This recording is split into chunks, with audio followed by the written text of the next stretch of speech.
Même Michael Jackson va critiquer. Na tika la komo na Michael Jackson a kangisa mutute. Même Koffi Olomide va critiquer grave. Na tika la komo na Koffi Olomide kangisa mutute. Vous comprenez? Longa moko Rena Biri na yebi qui on naza ko s'adresser na non s'adresser na un Américain. Vous comprenez? Un Américain congolais. Il y a de certains d'autres artistes et musiciens congolais qui sont mal éduqués, qui sont mal instruits. Oh, maintenant, prison salema pour na mutunyo surtout. Ozala ozanani. Même chef de l'État. Oh. Même chef de l'État, prison. Ozala oanani o danger au kota prison au beta boloko. Et puis na s'excuser et pas y avait nanga Koffi Olomide, le Quadraco Raman, les 200 mondo qui sont embellis. Na s'excuser pas y avait nanga Koffi Olomide. Donc, bazo vraiment cœur, bazo place vraiment dans mon thème. Donc, il y a solo là vraiment bien à René Abiri parce que solution est à teka que nous kolukaro kanga pour le loba okanga na obimananga kaka. Prison salema pour na batu salema pour na banyamate ba okanga na obimananga kaka. Na lokwa feregola. Ye mo kangi siken piana atalika ba yokele mawa bana bazolela passe koti na famille ba petu wana bananye tout bazolela lela ba atalika bidote ah vraiment na libérer na ngai. Wenge mezome. Ting BCBG. Wenge o ngana yo toyebi o esiko Karen Mokonza travailla à Fulana leader tellement succès les kamakasi ko le canal leader et puis Karen Mokonzi elle est trop méchante. Elle sait très bien parler les français plus que même leur leader. Et bon Sankara nga kuna leke na oloba français na anglais bon Sankara yo ke changa na Sankara na niveau français. Et simbata leader lelo bazoe ba mramba oloba te parce que en Belgique on parle le belge, en Amérique on parle l'amérique. Vous comprenez? Timba, idéologie. Héritier Watanabe étant père, au lingate amona. Donc, yayana yazalwa père, amona yayana leki baswani, yaya siko ya leki na place à passe étant père afanda sepela non. A cause leki a longolé non esika souffrance. Et alors, local artiste et musicien moko boye, alors c'est prétendre dire que non américain et et tout. Donc, nous, les journalistes de l'équipe nationale, on a pris une décision qui est forte. Tout petit artiste et musicien, on a un américain embargo. Personne ne peut parler de son affaire et personne ne lui occupe. Est-ce qu'il n'y a pas qui parabino? Kakipa kabiso. Mon natie, botalelanga. Congo température, ya maman Rosette et la fleur, Nadambu. Après avoir défilé, na ba cité Pola, mais cette fois Congo Température TV. Désormais, suivez-nous sur cette chaîne. Congo Température TV. Congo Température. La patronne, Rosette la fleur d'amour, chaîne à solo. Émission religieuse. Théâtre, musique, environnement. Bah, émission sportive. Émission politique, donc, nulle part ailleurs. www.congotempérature.com. Pour nous avons information à temps réel. Congo Température. Et yena mo pepe asika. Ya tobina Congo Température. Et yena mo pepe asika. Voilà, grand merci chers amis téléspectateurs, merci parce que vous êtes tellement ébélé Botalabiso à travers le monde entier grâce à Congo Température TV. Donc merci infiniment à Madame Rosette Lafleur d'Hambourg, notre patron. Merci infiniment également à Maître Sizasuka, ma puissance à Mikili. L'infatigable Maître Sizasuka, nous sommes de cœur avec toi. Merci à Pico Kiedika Songo Motema Muriel Lebantou. Merci également à Serge Lokoki, le seul et l'unique véritable mannequin d'Orléans. Merci à Jorgi Samba, le procureur autrichien. Merci à Maréchal et Souveillé ça. Donc, Bana Poto, Bana Angola, Bana Soudef, Bana Maroc, Boyamo Belé, Botalabiso. Encore une fois, les vôtres et les préférés, Jérémy Lemba, autrement dit les renards du désert. Nous sommes là, madame, monsieur. Toujours par rapport à l'actualité, à monde chroniqueur en internet. Je reçois pour vous un soldat. Donc, lui, on l'appelle René Abiri. Tobeta Masonaye par rapport à Géneng et Tambola. Alors, sans plus tarder, René Abiri, bonjour. Ouais, bonjour mon frère Jérémy Lemba. Et puis bonjour à trop, na chers internautes au Bolanda biso monde entier, na chaîne au Congo Température, au René Abiri pe azalaki. Donc na ba abono to balingaranga ou ba moninga encore pour la énième fois encore na katia Congo Température. Donc big merci beaucoup vraiment et trop na confiance au fan na biso ba pesarananga parce que Rena Biri donc le porte-parole privé de l'héritier Watanabe Toto ya Tembela Cosa Nostra la Pulga, l'artiste o Babotamara. Donc après 5 siècles pour vivre encore artiste et musicien local à héritier Watanabe. Et alors merci à trop na Lydia Kapajika 10 000 fois ami d'Achati Ankoro ma chérie. Malgré tout bako fingae bako lobaka, mais elle reste toujours ma femme et puis elle domine sur toutes les chéries. Voilà. Maman Elisa Letulia 0044 code à Londres, moi aussi qui qu'on appelle Mbote. Merci également à Mami Nzemanko ina Dublin. Et merci sans oublier na Serna Bisso. Fête à bébé Limbiti, maman sociale na niveau Australie, donc on a Joël de Wissa na pesi bon Mbote. René Biri. Entre nous et Balelo, équipe nationale, Ezalaka, association de journalistes, tout simplement club fanatique héritier Watanabe. T'es bon, Ezali association T, Ezali pe club T pour nous accompagner T. Ezali juste et là on a biso donc bord na biso. De Norbenga on ma bord na biso vraiment donc cop na biso to sangana bayaya na basi oyo ba esprit et tout anaka. Bato to se comprenaka donc to salaka donc ndi balobaka mutamaele moko na mutamaele so basangisi salaka maele mo mutazoba moko pe so basangisi buzoba et ça donc to vivra vraiment na amour na biso auto se réunir ça biso na biso kaka ba journaliste ya internet auto zawana pona ko gérer ba base na biso moko ko saba na biso mo et puis mutu na mutu azali na artiste nae o wapi aza ko travailler pour na promotion nae pour na ko valoriser artiste nae mutu nae. Non, permettez-moi de couper parole parce que tant on dit que mutu na mutu un artiste nae pour na valoriser ko ça la campagne nae promotion nae. Je peux dire non parce que bino presque tout na langage na bino zara mutu moko héritier Watanabe, Papouche, Gogan, Motona Tembe. On a Tony, il y a des sponsors nabino, il y a influence nabino, naba dire nabino, naba buzz, naba problème beaucoup minango lelo parce que boza sou kimiate. Par exemple yo, oza naba dossier tami sato na parquet. Okima bandal, balanda yo, parmi ba plein na yo to moni fali pour na kati, to occupé Alain Pelaza na kati, na quelques personnes peut passer na kati parce que impolitesse na dans le monde de loi internet, tout le monde le sait, on en parle un peu partout. Donc, Bozalaka un héritier Watanabe, artiste Moussou Nakat Nabino Zarate. Je ne sais pas si j'ai mal parlé. Bon, premièrement, au lobby m'a bêté. Et ça, aux journalistes, ils ont ramené aux alibas propos batté, n'a pas se poser pour bisoto éclaircir. Donc le problème est que premièrement, héritier Watanabe, faut que non c'est un parent, c'est responsable, c'est un artiste qui est fait d'une très belle tête qui fonctionne et encouragera premièrement le maltais. Il ne peut pas être là pour influencer les gens na Katsamabe ou quoi que ce soit non. Donc, premièrement, Mutuna Mutu a une opinion dans cette équipe nationale. Et alors, s'il arrive que non, bisotu opinion na biso talika Mutu moko. Ils ont sentiment naza obligé que non tena kende na koma ko lobelela na lobelela ranani na lobelela naza obligé tena bando lobelela makambu ya fali pupa. Ozo comprendre naza obligé te. Vous comprenez? Naza obligé de lobeli la makambu ya Ranson le roi de la forêt. Naza obligé de lobeli la makambu ya Karmapa. Naza obligé de lobeli la makambu ya naza libre, la liberté de l'expression. C'est ce que les gens obligent. Je suis pas obligé car que non aye ba mutu to nan lima mutu non.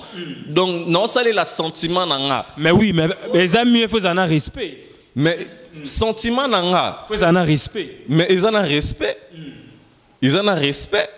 Et alors le problème c'est quoi? Bah musicien na biso mususu ya Congo bazobo yande balingi nde critique. Ozo comprendre? Balingi critique ba mususu bazande ba impoli ba mal éduqué. Ozo comprendre? Mon artiste étant oza éduqué donc au sala pe makambo pesa pe éduqué oza la peine entourage moi bato pe baza éduqué. Il y a de certains d'autres artistes et musiciens congolais qui sont mal éduqués, qui sont mal instruits. Oh, mal éduqué comme qui? Parce que Michel y a Congo yo bagaza mal éduqué. Oyo provoqué qui parce qu'il réagir bien impoli. Nga na provoqué artiste morte. Nga na provoqué artiste morte. Premièrement cause la pembe héritier Watanabe ceux qui ont mal éduqué, aux impolis. Donc tu n'as pas même la chance de le voir comme ça. Mais le lot au monde y a encore tout fait tout flamme. azofinga fallait librement malgré ba libérer na mawa il fallait pour pas tali ga petit naé ba lâcher mais il encore azo continuer ko s'entêter ça fait mal mais il semblerait que on a libéré qui il encourage aussi ça au moni premièrement héritier Watanabe ana maina makila a motu même Bible lobby na biso qui le cause problème c'est-à-dire qu'ils ont autres demandé des problèmes héritier Watanabe étant père au lingate amona donc yaya na yaza loi père amona yaya na leki baswani yaya siko ya leki na place à passe y étant père afanda sepela non à cause leki a longolé non esika souffrance et après atalisi leki omoni monkambo buitala atalisi pe yaya petala c'est que héritier Watanabe avait fait et je pense que Eza acte moro owapi a rééduqué plusieurs artistes et musiciens congolais na mutu. Il encourage les mal. Non, il n'a pas encouragé les mal. Makamuso ezaka ke no teka fo lukaka moto kangisa e. Eza teka ke no te fo lukaka moto mettre mutu na vie difficile bite ke soki moto akangisi yo, c'est-à-dire ka bomio. Lelo yo okangisanga. Ponga na faiblesse. Mais lobby prison salema pona mutu nyoso tu. Ozala ozanani. Même chef de l'État. Oh. Même chef de l'État, prison. Ozala oanani o danger au kota prison au beta boloko. Soko tamboli mabe. Prison salema pona batu oyoyo baza ko troubler ordre public. Yango siko moni biso na équipe nationale tout troublera ordre public.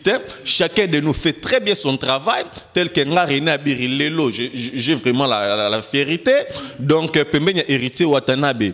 Na outi déjà au stade de la présentation na madame nanga et puis dans quelques temps awa nazo kende ko honorer moi si nanga na boka cité les big boss ya Willy Moucheni le patron maman Elisa Litou les 0044 Givenchy Paola Schengen qui est Londres déclan Lando depuis les États-Unis. Donc pour te dire que non kokangisa mutu et a solution te. Mais même Michael Jackson ba critica e. Na tika la komona Michael Jackson akangisa mutu te. Même Koffi Olomide ba critica e grave. Na tika la komona Koffi Olomide akangisa mutu te. Ozo comprendre? Akangisa Moussaka akangisa Ken Pen à l'époque. Ah, c'est histoire ba changer histoire. Te alimbi sande ban. Mais entre yemoko mutakangisa Ken Piana yemoka mutalibera Ken Piana lokwa feregola yemoka kangisi Ken Piana atalika bayokele mawa bana bazolela pasi ekoti na famille ba peti wana bananye tout bazolela lela bo atalika binote a vraiment na libérer na ngai a libérer na. Mais vango sur quoi ba arrestation ba chroniqueur le comme vraiment le one épidémie baro kanga batu do bakangi oyo demo ba libérer bakangi mususu au moins que non faut suko to ça makamo comme il faut. Ouais, bien sûr tu as bien parlé, le respect est réciproque. La première des choses c'est que les gens doivent bien comprendre et que le journaliste bazaba ennemi il y a ba artiste et musicien té. Ba artiste et musicien pe bazaba ennemi il y a ba journaliste té. Donc c'est-à-dire que bisona bango selon ce qu'on nous a appris à l'université, on s'est fait une affaire de la complémentarité. Vous comprenez? On se complète. Non, le français mais c'est gagné. Donc entre biso ba chroniqueur et ba musicien, nous devons nous compléter. Ouais, donc nous devons collaborer. Voilà, c'est une collaboration qui se complémentarité. Voilà. Aux autres tout ça qu'on s'est complété parce que sans journaliste, artiste et produit na baroye baté sans artiste et musicien, journaliste et moyen peut fonctionner et ça péter. Et alors, local artiste et musicien moko boye, alors c'est prétendre dire que non américain et et tout. Donc nous les journalistes de l'équipe nationale, on a pris une décision qui est forte. Tout petit artiste et musicien, on a un américain embargo. Personne ne peut parler de son affaire et personne ne lui occupe. Est-ce qu'il n'y a pas qui parabino? Kakipa kabiso. Kakipa kabiso. Donc kakipa kabiso, donc c'est que akipa kabiso. Vous comprenez? Donc c'est qu'à yebi makambu, azoluka actualité et alors nga moko René Birina yebi qui on a ko s'adresser na non s'adresser na un américain. Vous comprendre, un Américain congolais. Vous comprendre, ils ont la théorie comme ma polémique, René Abira Lobel, Liboya Lobel, non, je m'adresse à un Américain.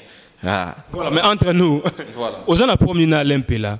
Garçon batalo baraté, trop timide, il y a un problème dans le monde, dans le bisoté, quinoa, tout ça, on a habitué à biloba, mais il y a un problème ni na l'Impela. Tinda qui ou comme na yé ou comment?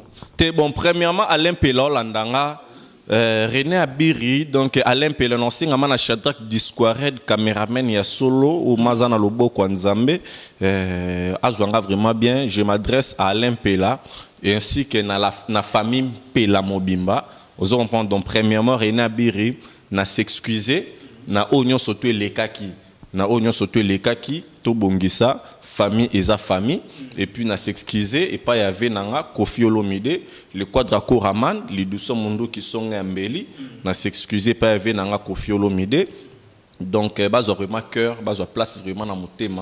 Donc, il y a solo là vraiment bien à René Abiri, parce que solution est à teka que nous au kanga, pour le loba au kanga. Na obimananga kaka prison salema pona bato salema pona banyamate ba okanganga na obimananga kaka. Toi tu n'es plus à l'aise hein mon cher ami. Non loba je parle à cœur ouvert à l'Impela à mobali lokwanga ozo comprendre venanga Kofi Olomide bien sûr aza supérieur nanga na âge mais na ndenga ki mobalicité aza mobali ngape na mobali ozo comprendre. Oh non, loba mais aussi. Et puis ça message. Parce que venanga Kofi Olomide à mobali, ngape na mobali. Vous comprenez que yo c'est qui sait que batba koma basi na mibali to ndengeni. Yo continue li solo. OK, venanga Kofi Olomide aza mobali ngape na mobali. Aza pe na bana autant mususu ngana bango to na âge monté. Vous comprenez. Donc ve Kofi Olomide azo mérité ba respect et belé envers nga. Et donc je pense que c'est ça. Na aussi on avait à excuser nga na onyo soto monaki na onyo soto ayokaki. Donc la vidéo tindaki ya ofinga. Na tindaki ya ofinga te. Eza montage. Yo ba montelo vidéo Abiri. Na yebi ote na internet. Eza montage ba sali to yebi biso tout na internet tout est possible. Ceux qui écoutent bazui vidéo ya batu o basali film na ki arabe. Ba sali ngo nini ba traduire ngo na lingala. Qu'est-ce qui prouve que non au bazolo bawana eza yango nde za ko se passer na film. Mais au moins selon la tradition ezo balana na ba image. Il y a quelqu'un eza la page moko boya salité, il y a la mama o wapi baluka ko tsanga na problème entre les artistes et musiciens congolais.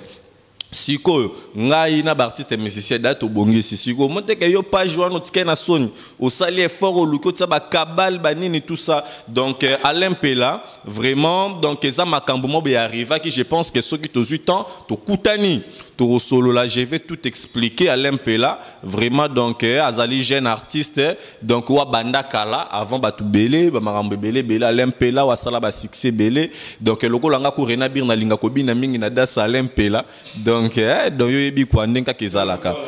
voilà, un grand merci à Niran Bouri number 1 na Lille, papa na bonheur à Bouri, mon pote Niran Bouri, donc merci là où tu nous suis.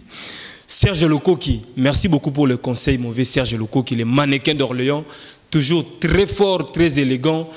Donc je pense que tu vas comprendre maintenant. Donc merci à Georgi Samba, le procureur autrichien, maître Siza Soukama, l'infatigable. Toujours fidèle à Jérémy Lumba, maître Siza Soukama. On est de cœur avec toi, donc puissance Amikili. Merci à maman Elissa.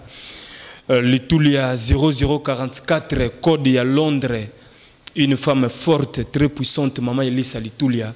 Mamine Zemankou, de Dublin. Igor Mitou. Motema Denis Fabien, on a niveau à Belgique, n'a pu surmonter. Merci à mon vieux Patou Djungandeke. Motema Charlène Kembi Mukanda na Belgique, donc Pico Kiedika sont contrôlés G. Dans systématique. Alors René Abiri entre nous, on a appris que Karine Mokonzi. Bon d'abord entre nous. À parce qu'on a appris qu'il paraît faut que France, tout le monde peut on a biso la femme comment il s'appelle Congolengi. Grâce Mbizi a lobby que azana projet à côté à France na Mukanda à grande sœur naïe, topé sœur naïe. Myriam Mokonzi, tout ça déjà bah réveillé soit à côté Bokangaye. Donc il y a beaucoup de dossiers par rapport à ça. Tu peux dire quoi? Ouais, donc premièrement, Karine Mokonzi, elle vit bel et bien Et si Kazali Kuna en Russie, elle vit bel et bien. Donc je salue la baronne, 3 fois la baronne. Fille à Sali et puis à saisir ma cambone époque. Il faut vous féliciter Motu. La saison, Karine Mokonzi. Donc, à niveau ya makambo, à niveau ya actualité, à niveau ya nyonso avivara bien. Donc, c'est-à-dire que 100 fois que les cas grâce mbizi na Paris. Vous comprenez pour si kaza et ande ma poto na ndenga ko saranate. Moscou. Poto kuna nde mama lili ezalaka na Moscou et l'équipe malili ala na Paris.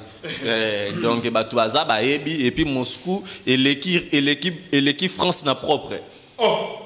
Non, comment France, tu as comparé? Mais maintenant, dans une vérité. Vous comprenez? Est-ce que grâce à fan d'arriver, si comme mon est salité, à bien té. La banlieue, ton nez. Que fille à banlieue. Elle en a Paris. Elle en a Paris. Ta fan en a. Au Paris, là, le roi. Paris à mon nez. Le roi Kindon, ban télé.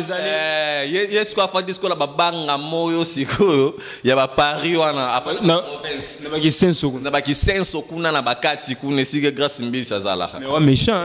T'es na méchanté. Vous comprenez? Gangele là-bas voiture, gangele là-bas voiture c'est rien. Même na kin Karine Moko so biaso ba voiture. Voiture c'est quoi? Voiture c'est reprévenir tala kadila kota mwana ngo ya grave. Obama bando tambola nango kuna na Russie. Donc aza la fille mabosa ba maramna bango mana ndenge zalaka. Donc grâce mbi c'est vraiment atika ne kolota ndoto ya baba parce que ye na Karine Mokonzi donc concurrence ces ADP kotika la kozalaka jamais. Aluka premièrement Azwa mobile, l'exception non mobile, non à TV, tout le monde a non mobile, naïe vraiment, tout le monde a un devoir, n'a rien à dire, état cardinal na PC, alinga pe non mobile, azwa pe non zemia bota. Vous comprenez? Azwa pe non zemia bota pour Karine Mokonzi, la baronne, débat comme il a rombé de moi.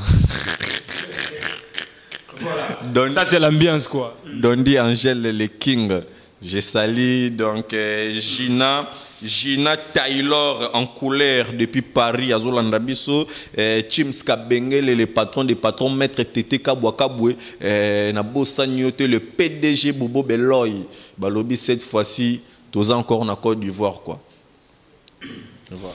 Donc un grand merci à Papa Colin Luemba, Balobi agence César Ramoko, une agence très sérieuse, impeccable donc logistique.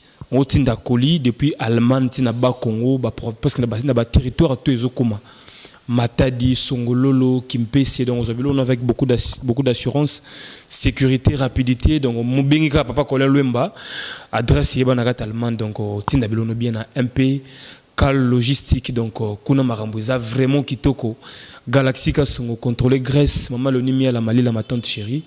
Bozamo ebele mais entre nous, sokari na zone Kinshasa parce que tu es quand même informé, Babo Tolé déjà gare centrale, pas Fifi Siwa par rapport à invité Sky Makambu. Tant que nous sommes à travers la chaîne, ou bien Tiki TV, afin de bureau au niveau agence naé ou bien. Est-ce que Karine Mokonzi liboso bando vivre na TV? Azala Karine Mokonzi abanda les canons na chaîne té. Vous comprenez? Son tout le loi sala que non abimisa encore wenge. Vous comprenez? Abimisa encore wenge. O ya côté wana bisunga no to yebi. Que lelo eyeba na mukil mubimba. C'est Karine Mokonzi. Wenge ni? Hein? Wenge o nga no to yebi. Wenge mezome. Te CBG. Wenge o nga na yo to yebi. O esiko Karine Mokonzi a travaillé à Fulana leader tellement succès les kamakasi ko les canal leader et puis Karine Mokonzi elle est trop méchante. Elle sait très bien parler les français plus que même leur leader. Vous comprenez? Karine Mokonzi bif ka ko loba français ko les kaba leader rebelle. Vous comprenez yamboka oh. Mais oui, nazo biso mangamba solo. Vous comprenez? Donc ba vidéo ngo solo ba problème it. Yo solo ba Karine aleki ou rançon na loba français. Te nal oh. Eza opinion na ngai. Oui, rançon le roi de la forêt aza leader. Candidat député national. Vous comparez na Karine. Voilà, tu n'as pas comparé. Karine pas côté parti politique. A possibilité. N'a jamais comparer Karine Mokonzi na le roi de la forêt. Vous comprenez? Le roi de la forêt aza Koko. Vous comprenez? Aza Koko donc aza père, aza Koko. Donc aza nandenge me âge, nandenge me ba ventirité a mukolo Karine Mokonzi musika. Vous comprenez? Mais ce qu'on a ndenge siko ya G. Ce n'a pas que Karine Mokonzi. Aleki ve na biso. Na roloba français. Que loba ta legi Sankara na roloba français na kondim. Et bon Sankara nga kuna legi na roloba français na anglais bon Sankara yo ke changa na Sankara na niveau français. Et simbata Ozo comprendre. Mais nabi eza pe respecter ozo comparer Mwana na Koko. Te na comparer ozo comprendre te na comparer Karine Mokonzi na Weranson le roi de la forêt te. Le roi de la forêt aza leader a beta ba double zénith na katsa mboko batutu ba yebi. Ozo comprendre abimisi la biso ba artiste belé otozo mona lelo na ba artiste msu bazo mekamike zo simba te bazo zinda bango moko. Mais Karine Mokonzi aza journaliste et chroniqueuse au wapi ceux qui le là côté na sa parlement à défendre vraiment mboka na ndenge moko ko saranate ye fois ama élu du peuple Karine Mokonzi parce que et ben là ba leader lelo bazo ba mramba koloba te parce que en Belgique on parle le belge, en Amérique on parle l'Amérique. Vous comprendre Timba idéologie.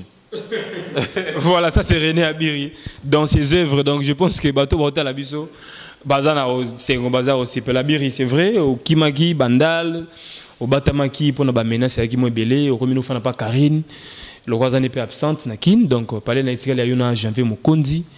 Ba séjour na bino tout et komi kotoyo bozolia bozola la bozo mais balokela awa. Mais est-ce que ozonga Bandal? Est-ce que ba retirer ba plainte na bango tonde? Te ndenge zawa René Abiri, je n'ai peur à personne. Vous comprenez? Nga na robanga mutute na mobile. Tu sais nga pardon te mon pesi la. Te pardon pas nani. T'as pas fallu pour pas essayer l'autre.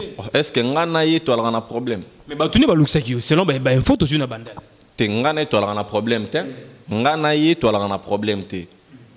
Ce qui batu na ye ba ala na problème nanga. Bakanga rapé mutu bongo te, wane komi ko luka ko enlever mutu. Bo fundi ba he batiki convocation. Et alors nga na roya na ke na se présenter et puis boza la pena ba preuve ya ba makambo ngo pe o bozolo belela parce que vidéo est à raison te. C'est vrai. Ouais. Mais vous avez preuve non? Vidéo est à preuve te. Vidéo est à preuve te. Ils avaient pièce de conviction te. Te lorote. Vidéo est à preuve te. Vidéo est à preuve te. Si yo lingi preuve ande. Te ndenge za wana nga na problème na mutu te. Na ozonga parler. Parce que ngande nazawa PD ezala mobali lorolanga a quoi intimider ngate. Vous comprenez? S'il faut affronter, on va affronter. S'il faut affronter, on va affronter. Cette fois-ci, donc déjà semaine prochaine, René Abiri dans la résidence nanga. Nous avons dans la résidence nanga. Tokutani noka lelo parce que je ne vis pas ici chez Karine Mokonzi la baronne. Nazalaki na niveau ya ba Kanchach. Est-ce qu'on a bandako fanda kuna donc je salue le colonel Honoré donc nazala ki bikote kuna donc juste cas pour notre travail moi ben moi ba conseil vu que nazo s'est préparé pour na kokende ko honorer moi sinangai dans quelques mois non c'est préparé pour nango et alors on a s'est retiré moi na niveau famille na ki ma qui était personne ne peut me faire peur aussi longtemps héritier watana beto to etembela cause nostra la pulga musée. Vous avez un problème trop, vous avez à peine. Jeune talent de Baobenga. Jeune talent. Tozonga na katsa orchestre wana. Tozonga. Biso tusiko tozonga. Tolongola no baki ninyo to ezalia. Tozonga. Tozonga vraiment. Ba série wana yobenga arité watanabe jeune talent. Ndenge opinion izolo. Opinion. Puis muto benga jeune talent na ebie. Et puis je lui dis qu'elle sera bientôt arrêtée. Elle sera bientôt arrêtée. Intimider Batou, c'est ça non? Intimider Batou. Ce qui a continué dans ma bêtise. Parce que presse ndenge zawana ezali kopesa faut que batba yeba que non caméra na micro ezali lié il y a compte à rendre été. OK non fanda ke shebilo bobebani na mutu na sima caméra ale oyo bandi ko finga mutu na caméra non. Là maintenant tu t'adresses directement à Gloire Olangi non? Te na s'adresser na ndenge. Nga mande na zabe na niveau na nga René Abiri. Il faut s'adresser à un homme marié, il faut s'adresser, mais il y a un tchel, il faut s'adresser à un homme. Retirez-moi. Hein? Retirez-moi. Oh. Non, retirez-moi. Retirez tchel, bien gloire à tchel. On a tangi combo na munonanga. Oh, on a tangi combo na. Non, on tchel. Après combo na tangi tchel. Après combo te ngana lobi combo na ye, yosko baxisko tchel. Te na lobele li été, na ko lobele la été, na ko s'adresser pe na été parce que moi je m'adresse aux responsables. Ozo comprendre. Le roi Karine Mokonzi, aza marié. Ozo aza marié, aza na mobali na ye. Ozo comprendre aza koni.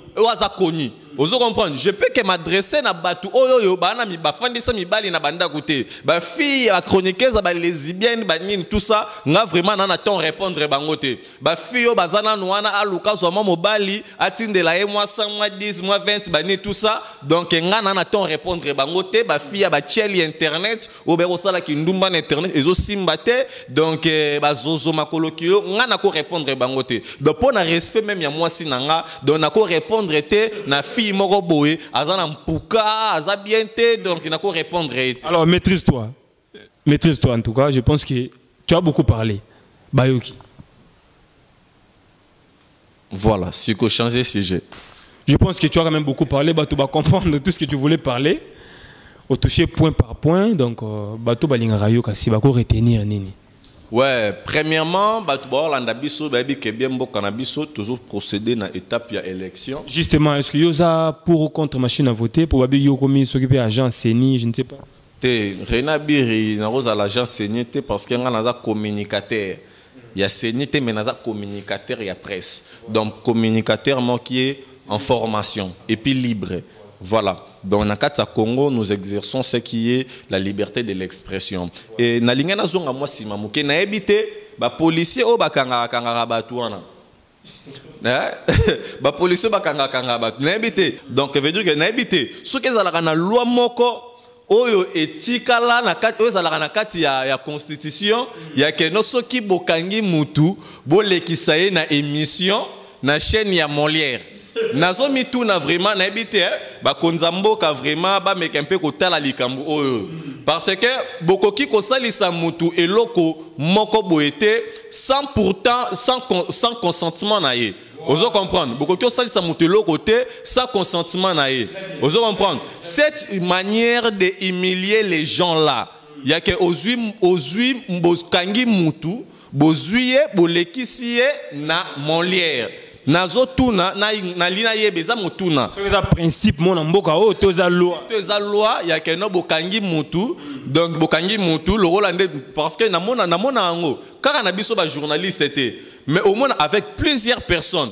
Au moins on a marqué les sous escroc na titre moyibi au moment aneku moyibité et après la circonstance mo bende sali que a se retrouver ba bikoté kuna. Donc wana ezali question nanga au mana tuni donc pour nous donner réponse dans premièrement mbo cannabis to komi na étape où il y a élection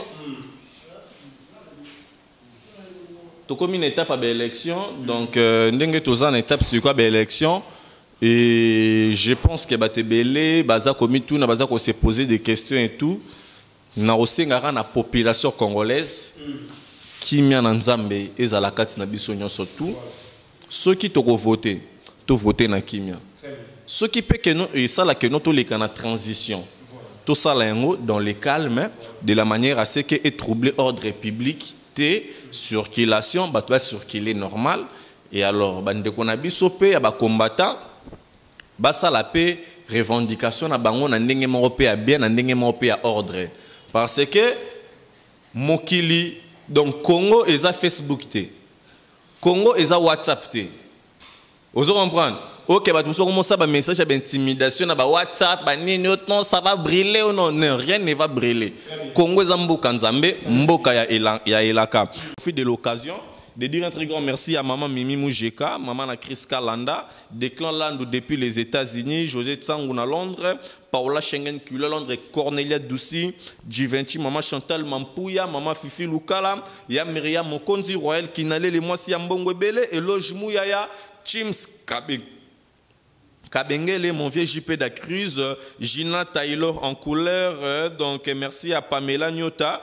Tumba, donc 0044, et maman Elisa Litoulia, donc sans oublier, Yani Dembo Dembela, c'est ya Gisèle Zinda, donc n'en profitez n'a pas sa programme parce que tout le monde est artiste n'a pas sauté.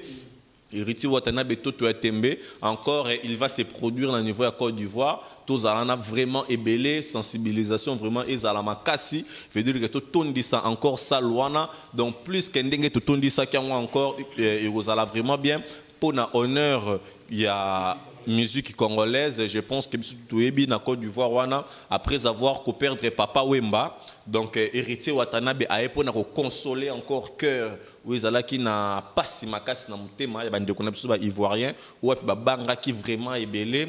Donc après la mort de Papa Wemba, mais Dieu nous a permis, nous a donné encore un artiste congolais qui fait la fierté de la République démocratique du Congo, héritier Watanabe. La séance de répétition est toujours normale. Tous on a donc mardi, na mercredi, on a donc na Kasai, espace Kasai, Grand Kasai, donc na Sima juste à peine victoire, tous s'y retrouver place wana et que ça la biso makasi elenga makasi. Donc merci beaucoup. Voilà, il s'appelle René Abiri, Macron de la presse, cher confrère, mon ami de tous les temps. On a eu le temps d'échanger avec lui par rapport à l'actualité, par rapport à la réalité, à monde de la équipe nationale. Toujours des problèmes, toujours des conflits, arrestation, belé à chroniqueur, contre artistes et musiciens. Donc ça fait débat. On est là, madame, monsieur, merci pour votre fidèle attention, merci pour votre fidèle amour. Donc je pense qu'on est ensemble pour de vrais merci. Merci Mingina Tania Mweni na niveau à Moscou. Moi c'est à Pembe. Merci à Igor Mitou. Motema Denise et Fabiano na Bruxelles. Merci à Patou Djungandeke. Motema Charlene Kembi. Donc batonanga na ebike kalamite na OCP là. Pico Kedika Songo Motema Muriel Bantou. Maître Siza Soukama puissance yamiki l'infatigable. Merci pour le soutien. Merci à Serge Lokoki, le véritable mannequin d'Orléans. Merci à Maréchal et Souveillé ça. Balobi restaurant Zarar Moko na Dallas. Restaurant Yolo Izo fait un tour là-bas. Damé Bilo à RDC. Rosala dessus donc américain tout. Bandikonanga ya Maroc, ya Luanda, Afrique du Sud. Botalibisona ba Tanzanie à l'intérieur du pays. Donc on est réellement ensemble avec vous. Contactez-nous par ce numéro plus 243 89 50 61 702 sur Facebook. Jérémy Luemba. Donc merci. On est ensemble. Check et à suivre. Mon atier, botalelanga. Congo température, ya maman Rosette et la fleur. Nadambu. Après avoir défilé là-bas, cité Pola, mais cette fois Congo Température TV. Désormais, suivez-nous sur cette chaîne. Congo Température TV. Congo Température. La patronne, Rosette la fleur d'amour, jeune à solo. Émission religieuse. Théâtre, musique, environnement. Émission sportive. Émission politique, donc nulle part ailleurs. www.congotempérature.com. Pour nous avoir information à temps réel. Congo Température. Et y a mon pépé, Congo Température. Et y a mon pépé,